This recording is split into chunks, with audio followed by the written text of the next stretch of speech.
Par contre, on voit tout de suite que la molette qui sert à régler la fréquence, bah, ça marche. Je fais tourner le condensateur variable. Et puis la roue là entraîne la petite barre. Je viens de tester le fusible avec le testeur de continuité et visiblement il est mort. J'ai dessoudé le fusible qui était complètement cramé et à la place j'ai mis un porte-fusible que j'ai récupéré comme ça sur un petit PCB. Donc je l'ai découpé et pour l'instant j'ai mis un fusible de 2 ampères. Normalement il faudrait un de 500 mA mais j'ai pas. Donc pour l'instant je fais avec ce que j'ai. Et puis je m'apprête à remettre sous tension la radio, mais en l'alimentation justement en sous-tension, c'est-à-dire avec un transfo 110, donc 230 d'un côté, 110 de l'autre. Et normalement, si ça disjoncte pas, ça veut dire que c'est bon.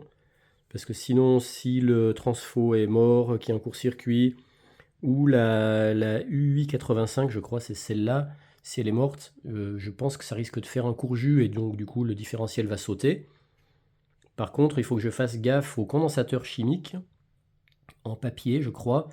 Il risque de me péter à la gueule, donc ce que je vais faire, je vais me mettre sur le balcon. Et puis il faudrait que je laisse 1 heure en sous-tension, en 110, le temps que, si ça disjoncte pas, c'est bon, le temps que les condos redeviennent a priori liquides, d'après Joël Mazelier.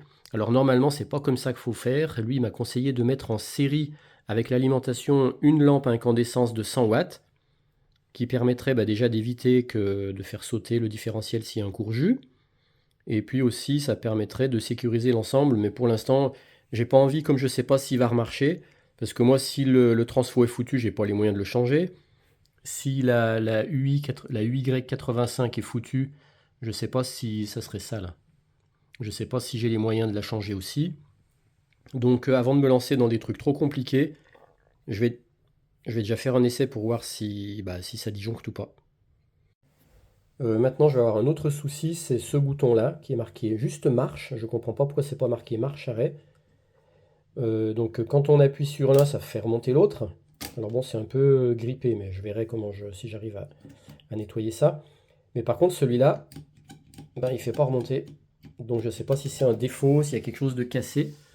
On voit sur le côté, c'est où? C'est là-bas. C'est un peu sombre, je vais essayer d'allumer. Hop. Il faudrait que je zoome.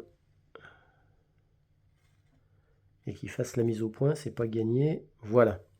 Et bien là, quand je le manipule, on voit qu'il vient rien faire. Et quand je manipule les autres, on voit bien que ça fait bouger la languette de gauche. Tac, voilà. Mais lui, il n'arrive pas. Et si je prends un tournevis pour appuyer là, je vais faire revenir. Donc voilà, ça y est, c'est fait. On voit que les boutons là, ils sont tous remis au zéro. Donc je crains que ce bouton là, il y a un souci au niveau d'ici. Ah y est, je suis arrivé après 1 heure et demie de recherche et de travail. Je suis arrivé. Hop là. En fait, c'était une petite languette à l'intérieur qui merdait. Donc maintenant, ça remarche. Super. J'en ai également profité pour remettre ça droit, c'était tordu. Cette façade là, elle était tordue. Donc je l'ai démontée et je l'ai remis droite. Là, je viens de faire un premier essai de mise sous tension en 110 volts. Je me suis mis dehors pour le cas où j'ai quelque chose qui fume ou qui me pète à la gueule. Et bien, quand j'étais au repos comme ça, tout à l'arrêt, comme ça, quand j'ai branché, il ne s'est rien passé. Bon, c'est normal, normalement à l'arrêt, il n'y a rien qui doit fonctionner. Mais après, j'ai réessayé en mettant...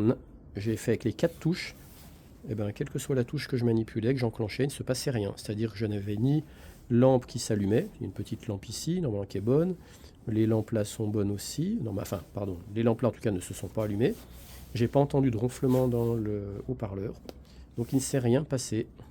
Et pourtant, j'ai testé mon fusible, là, il est bon. Donc c'est ce que je craignais, c'est qu'il y a une autre panne ailleurs.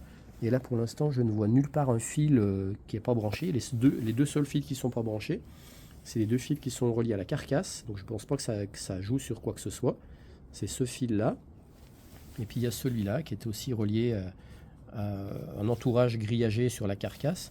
Donc normalement c'est pas là qu'il y a du... Enfin c'est pas pour du courant, quoi. Enfin, ça doit être pour histoire de déparasiter, je sais pas, un genre de masse ou de filtre. Mais voilà, pour l'instant, je ne vois pas. Pour moi, c'est pas évident de trouver l'origine du fait que rien ne se passe quand je le mets sous tension en 110 volts. Comme la radio ne semblait pas du tout marcher lors de la mise sous tension en essai, on m'a dit de vérifier les tensions de sortie du transformateur au niveau du secondaire. Donc ça serait, je pense, par là. Et comme j'ai pas trop envie de mettre mes pointes de touche pour l'instant là-bas dessous, je vais déjà vérifier la tension d'alimentation de ces deux petites lampes ici, qui sont branchées en série en 12 volts. Donc je me suis branché ici. Normalement je devrais avoir du 24 volts, mais comme moi je l'alimente en sous-tension en 110 au lieu de 220 ou 230, je devrais trouver une tension divisée par 2, donc à peu près 12 volts. Donc là je me suis mis en mesure de tension alternative, parce que en sortie du transfo c'est de l'alternatif. Et je mets sous tension. Et qu'est-ce que je trouve? Eh ben c'est bon, j'ai du 13 volts. Donc déjà la tension de sortie en 24 volts de ce transfo, elle est bonne. Maintenant je vais essayer d'aller mesurer les autres tensions de sortie. Alors comme en fait j'alimente en demi-tension, je me suis dit tiens je peux mettre des ampoules 6 volts. Parce que mes ampoules 12 volts elles sont cramées de toute façon. Et là je viens de mettre deux ampoules 6 volts et bonne surprise, ça marche. Et effectivement j'ai bien 6 volts aux bornes de chaque ampoule. Alors par contre, je fais hyper gaffe parce que là je manipule des tensions secteurs, hein, quand bien même je suis qu'en 110 volts, donc je fais à chaque fois double protection, je débranche au niveau du transfo, là-dessous. Et là maintenant je me suis mis entre les deux extrêmes, entre les deux pattes extrêmes du transfo, et en 110 je trouve 91 volts.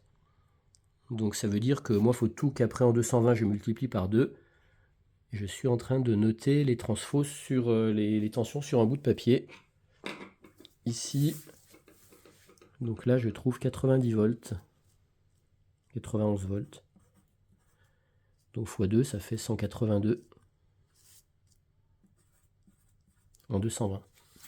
Il me reste plus qu'à mesurer entre celui-là je vais pas le bouger, le rouge je le bouge pas, c'est le noir que je vais mettre sur le plot du milieu. Et là maintenant je mesure entre le plot de gauche et le plot du milieu. Je rappelle, je suis sur le secondaire du transfo. Et là, je trouve 78 volts. Donc pareil, il faudra que je multiplie par 2 en 220.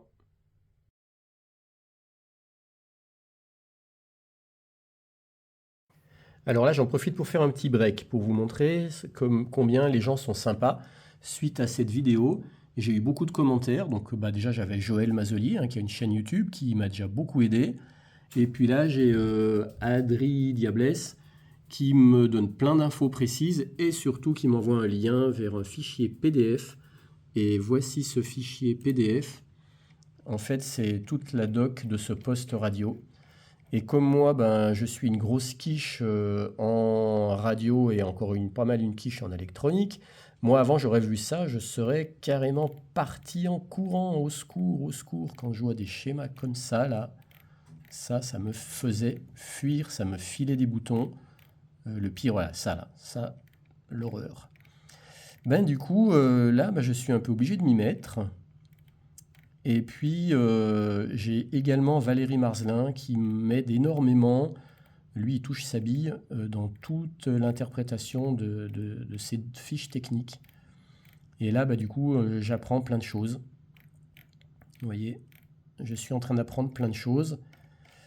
Et moi qui avais envie de partir en courant quand je voyais ça, parce que c'est là que je vois que je suis encore pas mal un débutant, je pense que tous les débutants qui vont voir ça, ils vont faire pareil, ils vont dire au secours, je ferme cette vidéo, c'est terminé. Ne la fermez pas parce que si je vous encourage à la regarder, parce que je ne vais pas vous expliquer tout ça, c'est trop pointu, il y a trop de trucs techniques, mais il y aura quelques petites pépites pour vous quand même qui pourront vous aider, notamment si vous voulez un peu mieux comprendre les origines de la radio. Là, je galère actuellement pour... j'ai vérifié les tensions de sortie de mon transfo au niveau du secondaire. Là, c'est les fameux 2 condensateurs, je crois, électrochimiques qu'on m'a dit il faut que tu les remplaces. Mais les miens, ils ont l'air d'être presque neufs. Donc je me demande s'ils n'ont pas été remplacés depuis l'origine. Et puis pour l'instant, j'arrive pas du tout à récupérer même un ronflement au niveau du haut-parleur quand je le mets sous tension. Donc j'essaye de trouver où c'est qu'il y a un problème, quoi. Donc eh ben là, Valérie Marzelin, il me donne plein de conseils. Il me dit, ben là, voilà comment ton transfo il marche, le primaire il est de ce côté-là, là c'est le secondaire avec le commun. Ça, c'est tes 2 petites lampes de façade de poste. Ça, c'est tes 4 filaments de tes 4 lampes qui sont bien en série. Donc on voit qu'il n'y a pas de résistance en plus. Moi, je ne comprends pas pourquoi je trouve des tensions en 110 volts qui sont ici. Donc en équivalent 220, ça ferait ça fait des valeurs beaucoup plus élevées. On les retrouve ici. Ça fait des valeurs beaucoup plus élevées que ce qui est donné ici. Peut-être parce que j'ai des tensions sans charge, des tensions à vide. Donc vous voyez, c'est pour ça que c'est pas inutile pour les débutants de regarder peut-être cette vidéo parce que moi j'apprends plein de choses. Voilà, vous voyez, les tensions, elles sont là. Donc il y a 123 volts entre I et H et 20 volts entre H et G. Alors que moi, au lieu de 123 et 20, eh ben, j'ai trouvé en reconstitué 230, 156 et 26. Parce que moi j'ai fait mes mesures en 110, donc il faut tout que je multiplie par 2. Donc j'ai quand même des écarts assez importants. Voilà, mais peut-être c'est parce que justement, peut-être que mes filaments de lampe, il y a peut-être un défaut de branchement et aucun filament ne chauffe. Et c'est peut-être pour ça que j'ai une tension anormalement élevée, parce que c'est à vide. Voilà, donc je voulais remercier tous ceux qui m'aident. Donc je remercie encore Joël Mazelier, ceux qui me laissent des commentaires comme Adri Diablesse. Et puis je remercie beaucoup, une fois de plus, Valérie Marzelin qui m'aide énormément pour dépouiller tout ça. Voilà. Alors là, je ne veux pas faire de dépenses inutiles parce que je ne sais même pas si ce poste va remarcher. Donc je vais essayer d'éviter le plus possible de fournitures. Donc là, comme mes 2 ampoules de 10 volts étaient grillées, j'ai pu en récupérer 2 de 6 volts à vis qui sont en 60 mA. Donc là, j'ai calculé, Valérie Marzelin m'a aussi aidé parce que j'étais trop dans l'approximation, j'étais allé trop vite. Donc je veux faire ça. De toute façon, l'idée m'était venue en tête de venir brancher une résistance en série avec mes 2 ampoules de 6 volts pour pouvoir les récupérer. Alors j'ai préféré rester sur une tension à vide de 24 volts alors que normalement ça doit faire du 20 volts, mais par sécurité je préfère tout recalculer avec une tension d'alim de 24 volts, comme ça me fera de la marge. Donc je voulais mettre une résistance en série avec mes 2 ampoules de 6 volts en 60 mA. Donc avec les formules de calcul, j'ai calculé que ça me faisait une résistance de 200 ohms et une puissance équivalente pour la résistance consommée de 0,72 watts. Alors comme j'ai pas de résistance de puissance en 200 ohms, j'en ai trouvé 2 de 100 ohms, donc je les mets en série, ce qui fait que ça va diviser par 2 la puissance, ça va faire une puissance d'à peu près 0,36 watts. Et comme a priori ça serait des 0,5 watts, ça devrait le faire. Voilà, comme ça. Là, pour l'instant, pour mes essais, je vais continuer de rester en 110 volts. Donc du coup, là, mes résistances sont surdimensionnées. Mes ampoules vont peut-être à peine éclairer, mais c'est pas grave. Ce que je veux, c'est que quand je repasse en 230 volts, mes 2 ampoules 6 volts puissent être adaptées grâce à ce petit montage. Allez, essai en 110 volts. Voilà. Donc déjà, ça, c'est bon. Et en fait, je viens de réaliser un truc. C'est que sur la partie courant alternatif, ça marche parce que si je prends ma caméra thermique, on voit que mes lampes, elles chauffent. Donc je vois partout où le courant y passe. J'arrive pas à me centrer comme il faut, pardon. Là, voilà. Et même celle là-bas derrière, elle chauffe. Donc toute la partie courant alternative, en fait, elle marche très bien. Donc ça, c'est une bonne surprise.